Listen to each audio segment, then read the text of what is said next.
Myo Renge Kyo Nam Myo Renge Kyo Nam Myo Renge Kyo.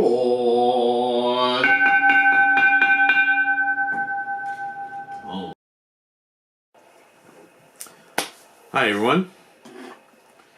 Let's continue. Right.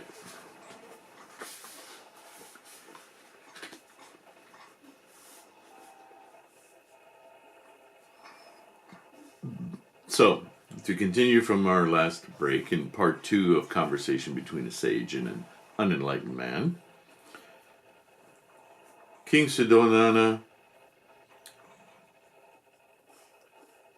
should have by rights become the real, but he awakened to the truth of the impermanence of life and grew to abhor the world, desiring a way to escape this realm of suffering and attain emancipation. King Suddhodana, grieving at this, cleverly contrived to have the sights of the 4 seasons displayed to their best advantage in the 4 directions, so the prince might be diverted from his intention. So we went through the 4 seasons. Not only did the king attempt to console his son's mind by presenting, he's talking about Siddhartha, right? Now, he entered Mount Dandaka, where for 12 years he gathered firewood on the high slopes, drew water in the deep valleys, and performed various austerities and difficult practices. At the age of 30, he attained the wonderful fruit of enlightenment, becoming the only one worthy of honor in the threefold world and the lord of all teachings that he expounded throughout his life. Now we're talking about Siddhartha becoming Buddha, becoming his enlightenment. Okay. He brought salvation to his father and mother and opened the way for all living beings. Could such a man be called unfilial? So he's responding here to the charges of being an unfilial son or sibling or a son or daughter by not doing as he's told by the ruler or people in authority. And in a way, and this is very current today, is we have to be careful about those who assume an authoritarian stance. There are books on this. You can educate yourself that, we tend to say, okay, he's an authoritarian, so he's bad, or she's an authoritarian, so she's bad. But not that I disagree with that generalization, but we have to be very aware that authoritarians only gain their authority through the submission of those who find it more simple to live life, I'll say it like that, as subjects of authoritarianism. In other words, it releases a person from a tremendous amount of responsibility to simply say, I was told to do that, or my boss said so, or my mom said so, or my teacher said so, or a religion said so, or God said so. Whenever you put the responsibility of your behavior off to some other thing, the devil made me do it. That's from a Chip Wilson comedy show, so don't get all worked up on racism about that. It wasn't racist. The point being that Buddhism, true Buddhism, if you read the scholarship of it, is so squarely about self, about how we conduct ourselves, our attitudes, our intent. It doesn't come from anywhere else. I say this about Gohonzon and about other things too.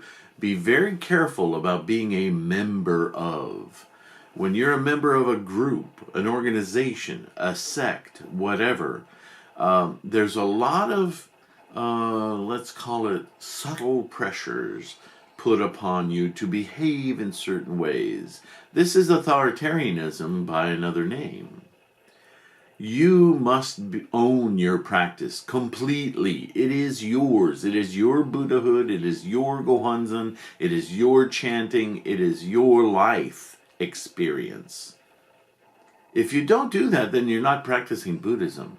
You're getting mystical and magical about something that's imbued with power you don't have. Remember what Nichiren said? Never seek this Gohonzon outside yourself. He created it, but he created it as a visual, I'm looking for another words besides inspiration. It's a visual invocation. It's something to awaken in your human mind the realization of your Buddha mind. It's a device. Do you understand? The device has no power. The device is only imbued with the power you give it. Let's go on. King Wonderful Adornment, the father of pure storehouse and pure eye, adhered to the non-Buddhist teachings and turned his back on the teaching of the Buddha. His two sons and heirs disobeyed their father's orders and became disciples of Cloud Thunder and Sound King, Buddha.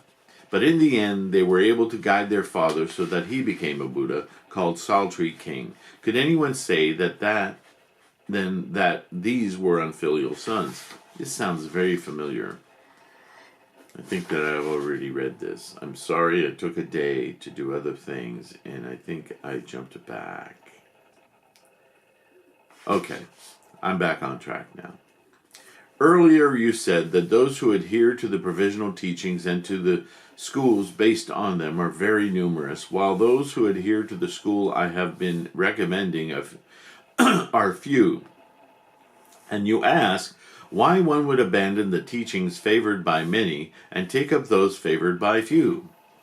But the many are not necessarily worthy of honor, nor the few deserving of contempt. People of wisdom and goodness are rare indeed, while fools and evil persons are numerous. A Chi Lin is the finest of beasts, and a phoenix the finest of birds. Yet they are very few in number. On the other hand, cows and sheep, crows and pigeons are among the lowlier and commoner of creatures, and yet they are extremely plentiful. If the many are always worthy, while the few are to be despised, should one then cast aside the Chi Lin in favor of cows and sheep, or pass over a phoenix instead select crows and pigeons? The many-jeweled and the mani-jewel, and the diamond are the most wondrous of all precious stones.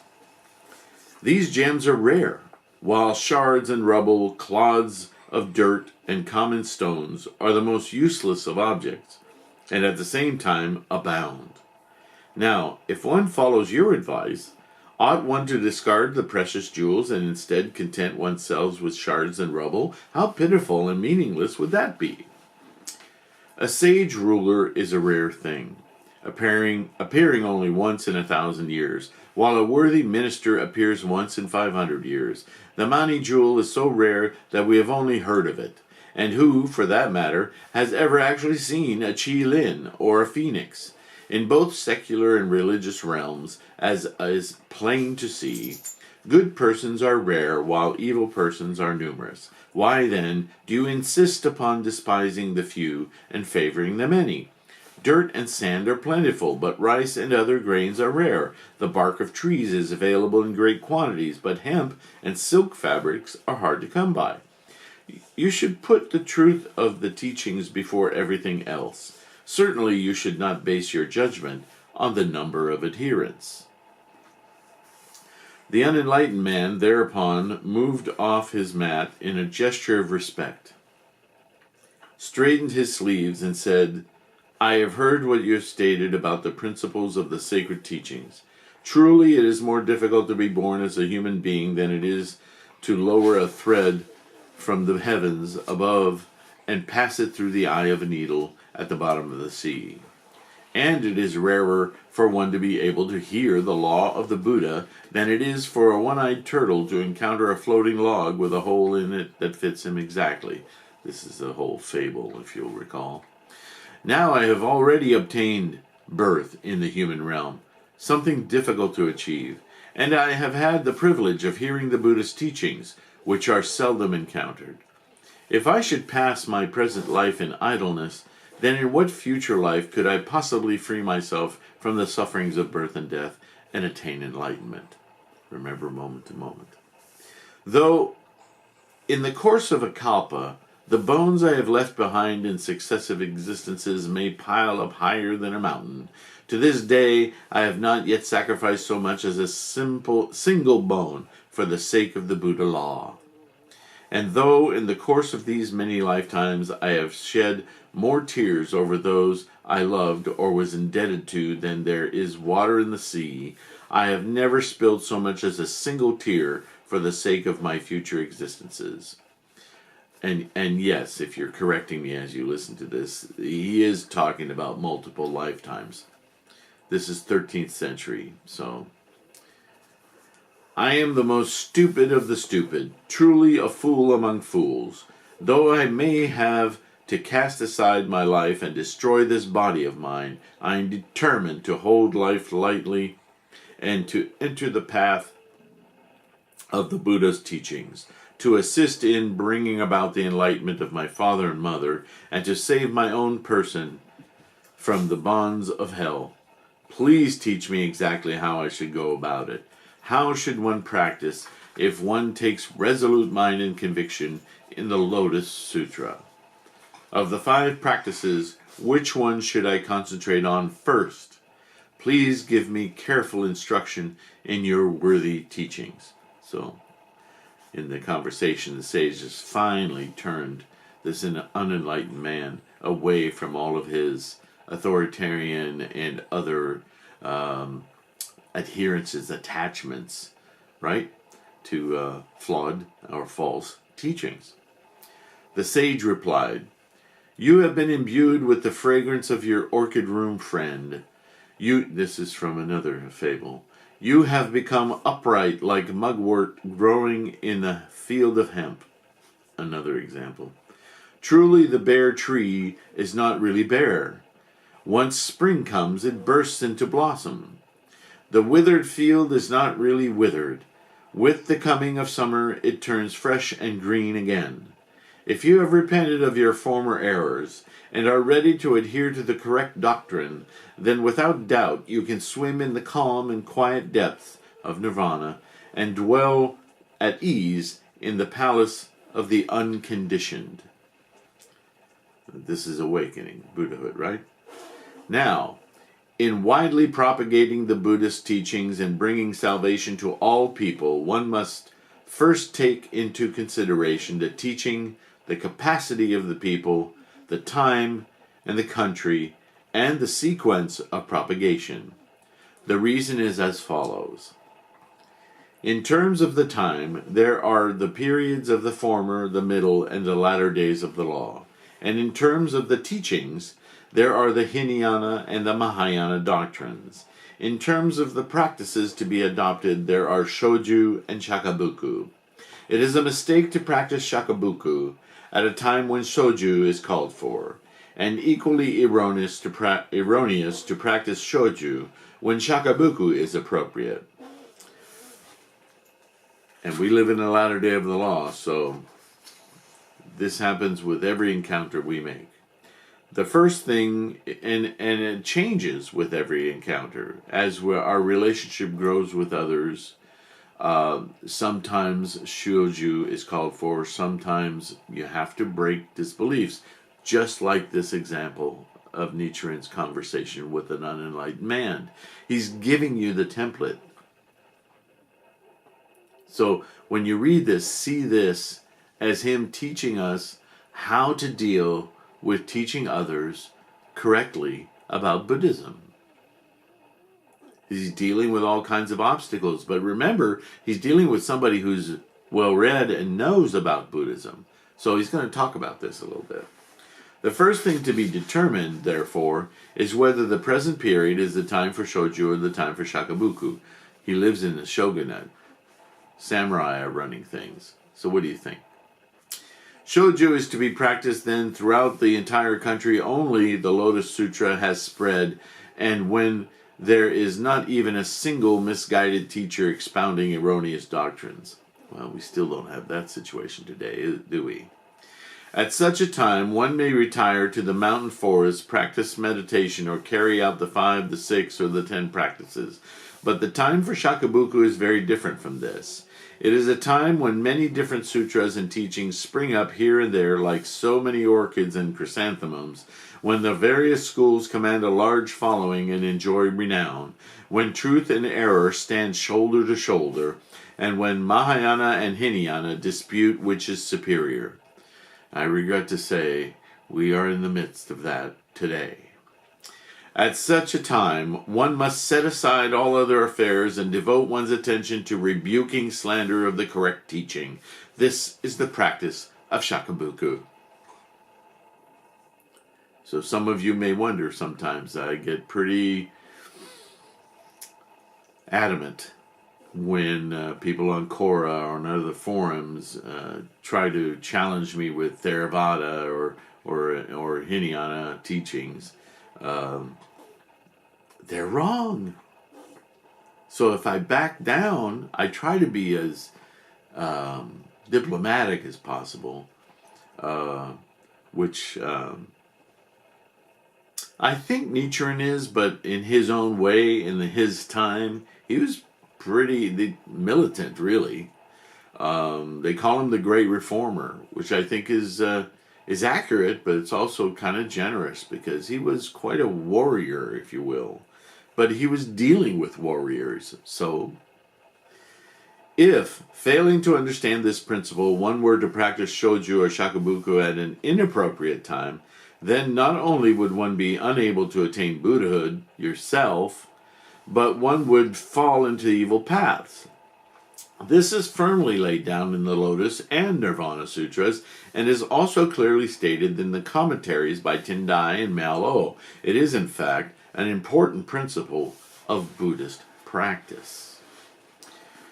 We may compare these two kinds of practice to the two ways of the civil and the military used in governing nations.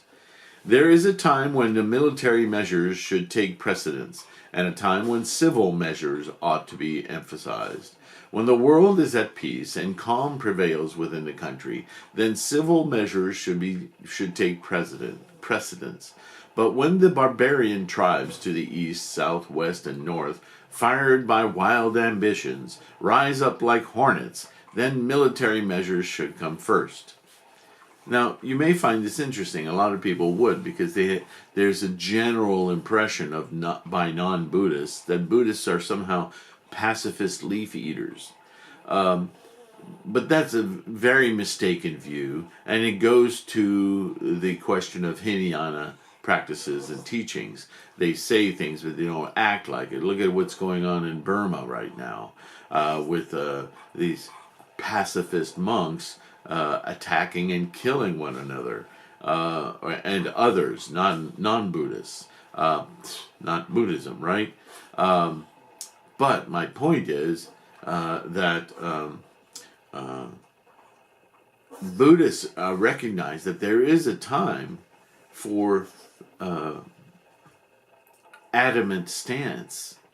Unfortunately, one has to be incredibly cautious as to when that is. So that's what Nichiren is talking about right now.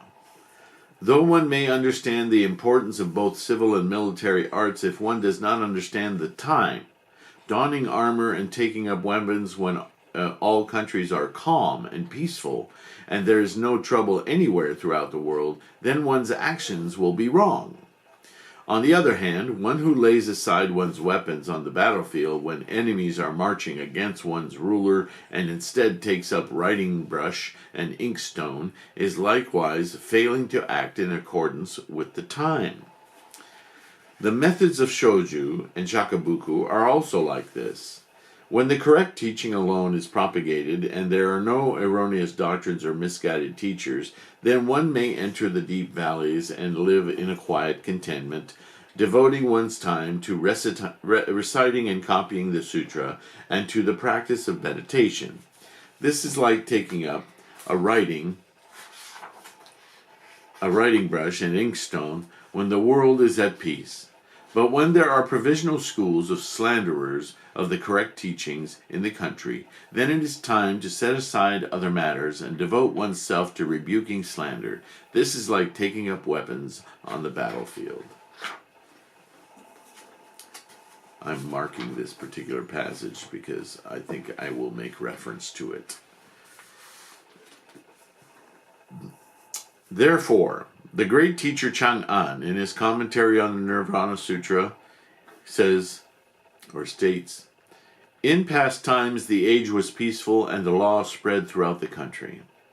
At that time it was proper to observe the precepts and not to carry staves. But now the age is perilous, and the law is overshadowed. Therefore it is proper to carry staves and to disregard the precepts. If both past and present were perilous times, then it would be proper to carry staves in both periods. And if both past and present were peaceful times, then it would be proper to observe the precepts in both of them. You should let your choices be fitting, and never adhere solely to one or the other." And this is what I keep saying. The meaning of this passage of commentary is perfectly clear.